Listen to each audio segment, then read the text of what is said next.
Bharatiya Janata party के छत्तीसगढ़ प्रदेश अध्यक्ष अरुण साव ने आरोप लगाया कि भाजपा कार्यकर्ताओं पर कल प्रदर्शन के दौरान बम फेंका गया।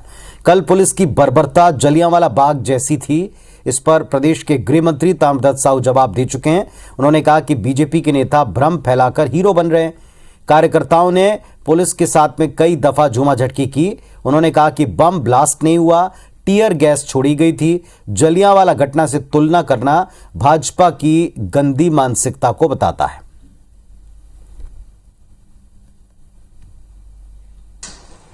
जिस प्रकार से भीड़ में बम फेंके गए, वो जलियांवाला बाग की घटना को याद दिलाने वाला है कि किस प्रकार से लोकतांत्रिक आंदोलन को कुचलने का प्रयास राज्य सरकार की ओर से हुआ। बिल्कुल भ्रामक प्रचार कर रहे हैं, गलत बात कर रहे हैं। टीयर गैस छोड़ा गया है और वाटर कैनन पानी के बौछार किया गया है। बम होता तो बम तो खतरनाक होता है। एक भी व्यक्ति को बम से कोई चोट आया है तो बता दें। तो सरकार की तरफ से जवाब आया कि टीयर गैस है। पुलिस ने भी स्पष्टीकरण दिया टीयर गैस है। हालांकि बीजेपी कहती कि बम फेंके गए कार्यकर्ताओं पर जो प्रदर्शन कर रहे थे जलियांवाला बाग तक से उसकी तुलना की। संजय श्रीवास्तव जी बीजेपी की तरफ से, प्रमोद दुबे साहब कांग्रेस की तरफ से अभी इस वक्त हमारे साथ फोन लाइन पर जुड़ गए। संजय श्रीवास्तव जी, सरकार ने कहा, पुलिस ने कहा, दोनों ने कहा टीयर गैस थी। बम से अगर एक भी घायल है तो सामने लाएं। देखिए, सरकार झूठी है और सरकार डरी हुई है। दुर्भाग्य की बात है कि गृह मंत्री जी वीडियो देखे बगैर इस तरह का बयानबाजी कर रहे हैं और सरकार को बचाने का प्रयास कर रहे हैं। देखिए, लोकतांत्रिक एक व्यवस्था है जिसमें कि विपक्ष इस तरह के आंदोलन करता है, परमिशन लेता है, आंदोलन करता है, तमाम प्रकार की व्यवस्थाएं रहती हैं। कल स्पष्ट रूप से वीडियो जो वायरल हुआ है दिखाई दे सकता है कि एक रेलिंग है जिसमें ऊपर तक टीना लगा है, जो दिखाई नहीं दे रहा है कि दूसरी ओर कितने लोग हैं। हजारों लोग के बीच में यहां से बगैर देखे एक बम फेंका जाता है, बम जिसमें आग भी दिख रही है और घायल ये बोल रहे हैं एक भी। चलिए, मैं अभी 10 मिनट के अंदर में आपको अस्पताल ले सकता हूँ जिनको लगी है, चोटें लगी हैं और इस बम से लगी है, जिनके जल गए हैं, पैर जल गए हैं, इस तरह की बातें कर रहे हैं। पहले भी अश्रु गैस छोड़े गए थे और टीयर गैसेस छोड़ी गई थी। हमने भी अनेक आंदोलन देखे हैं, लेकिन ये बिल्कुल मैं दावे के साथ में कह सकता हूँ, कहीं भी खड़े होकर कह सकता हूँ और कांग्रेस के नेताओं को चुनौती देता हूँ, ये दिखाएं तो जयसन जॉब पर आ जाए और देख ले, वीडियो देखें और फिर चल के बातचीत करें। गलत बातें नहीं होनी चाहिए। पहली बार मैंने देखा 30 वर्ष के अपने राजनीतिक आंदोलन में कि इस तरह के बम को फेंका गया जिसमें आग का स्वरूप, जब बम फटता है तो जिस तरीके से आग फैलती है उस तरीके का स्पष्ट रूप से वीडियो वायरल यहाँ पे दिखाई दे रहा है। डराने का, धमकाने का प्रयास है। ये सरकार इस आंदोलन से डर गई है। आपका डर किसी की जान नहीं ले सकता। तो मुझे लगता है कि कांग्रेस वास्तव में जो आरोप प्रदेश अध्यक्ष जी ने लगाया है कि लगभग उसी स्तर पर जिस तरीके से आंदोलनों को कुचला जाता है, जो कांग्रेस की आदत रही है, उसी तर्ज पर बीजेपी के आंदोलन को कुचलने का प्रयास किया। लेकिन बीजेपी का कार्यकर्ता डरता नहीं है और दुगने गति से 6 महीने के अंदर में आंदोलन होगा। हमारा अंतिम लक्ष्य ही कि सरकार को हम उखाड़ कर फेंकेंगे।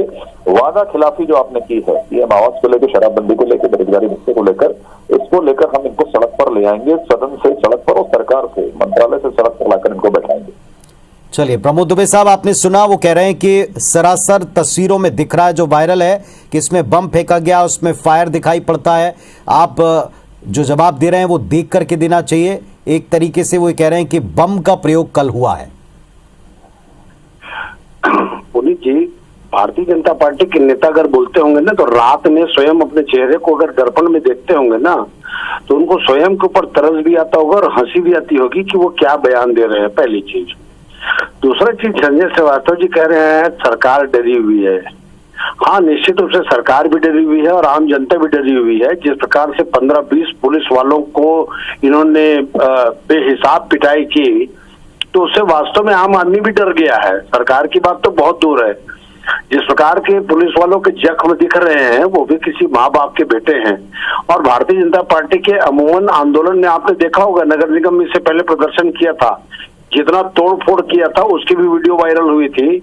कल के भी वीडियो को हजारों लोगों ने देखा होगा। और जहां तक बम की बात है, कैसी बात करते हैं, इनको खुद में पहले आत्म परीक्षण करना चाहिए, आत्मावलोकन करना चाहिए। इतने बड़े प्रदेश के अध्यक्ष हैं, कह रहे हैं बम फेंके हैं, बम फेंकते तो कोई बचता क्या।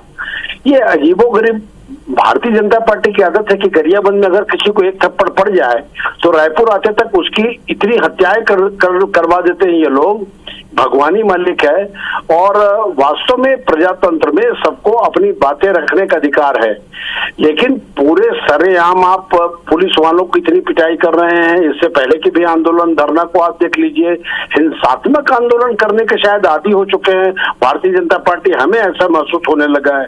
हमने भी सैकड़ों आंदोलन किए हैं, लेकिन इस प्रकार के आंदोलन आप क्या बताना चाहते हैं? इस प्रकार के आंदोलन से सरकारी संपत्तियों को आप करोड़ों की जो होती है उसको आप नुकसान पहुंचाते हैं, लोगों को आप नुकसान पहुंचाते हैं। आपके नुकसान पहुंचाने के कारण वास्तव में आम आदमी डरा हुआ रहता है। कल हजारों लोग घर से बाहर नहीं निकले इनके डर के मारे, तो वास्तव में डरे हुए तो हैं। और इस प्रकार के आंदोलन जब होते हैं तो स्वाभाविक है भारतीय जनता पार्टी के एक कार्यकर्ता से आम जनता डरती है। चलिए, तो विपक्ष कह रहा है कि उनके आंदोलन से सरकार डर गई। सरकार की तरफ से कहा जा रहा है कि रवैया देखकर आम जनता और पुलिस डर गई।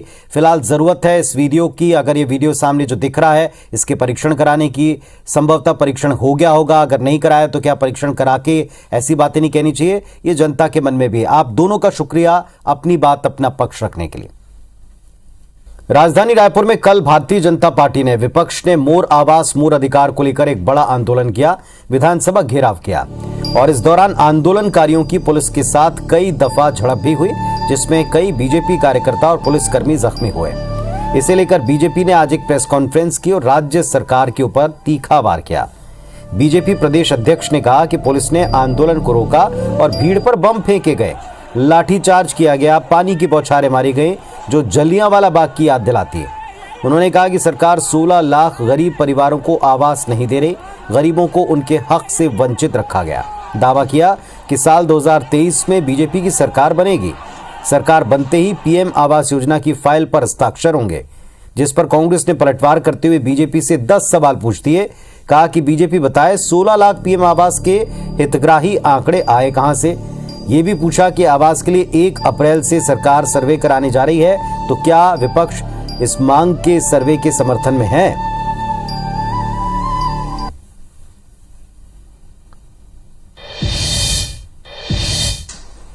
जिस प्रकार से भीड़ में बम फेंके गए, वो जलियांवाला बाग की घटना को याद दिलाने वाला है कि किस प्रकार से लोकतांत्रिक आंदोलन को कुचलने का प्रयास राज्य सरकार की ओर से हुआ। आज भी दोहराता हूं कि 2023 में हमारी सरकार बनेगी। हमारी सरकार के मुख्यमंत्री जो बनेंगे, मुख्यमंत्री आवास में जाने से पहले गरीबों के आवास आवंटित करने, स्वीकृत करने की फाइल में दस्तखत करेंगे और तब मुख्यमंत्री आवास में प्रवेश करेंगे। भाजपा बताए कि जो 16 लाख लोगों के मकान देने हैं, ये आंकड़ा उनके पास कहां से आया, पहला सवाल हमारा। दूसरा, यदि ये आंकड़े 2011 और 2015 की सर्वे सूची के अनुसार हैं, तो आपकी सरकार थी तो आपने सिर्फ 2,56,000 मकान ही क्यों बनाए? तब आपको प्रधानमंत्री आवास का ख्याल क्यों नहीं आया? और रायपुर से एक और खबर आपको दे दें, बीजेपी ने रायपुर पुलिस के ऊपर बम फेंकने के आरोप लगाए, जिस पर प्रदेश के गृह मंत्री ताम्रध्वज साहू ने आरोप पर जवाब दिया। बम ब्लास्ट नहीं हुआ, बल्कि आंसू गैस का गोला फेंका गया था। बीजेपी नेता भ्रम फैलाकर हीरो ना बने, ये कहना है प्रदेश के गृह मंत्री का। बीजेपी कार्यकर्ताओं ने पुलिस के साथ कई दफा झूमाझटकी की। जलियांवाला घटना से तुलना करना सरासर गलत है, ये कहना है प्रदेश के गृह मंत्री का। तो विपक्ष का यह सीधा आरोप था कि कल उनके प्रदर्शन के दौरान पुलिस ने बम फेंका, जबकि प्रदेश के गृह मंत्री ने स्पष्ट किया है कि दरअसल आंसू गैस का गोला फेंका गया था। जलियांवाला बाग से बीजेपी ने तुलना की थी कल पुलिस के बर्ताव की, प्रशासन के रवैये की, जिस पर गृह मंत्री ने कहा यह सरासर गलत है।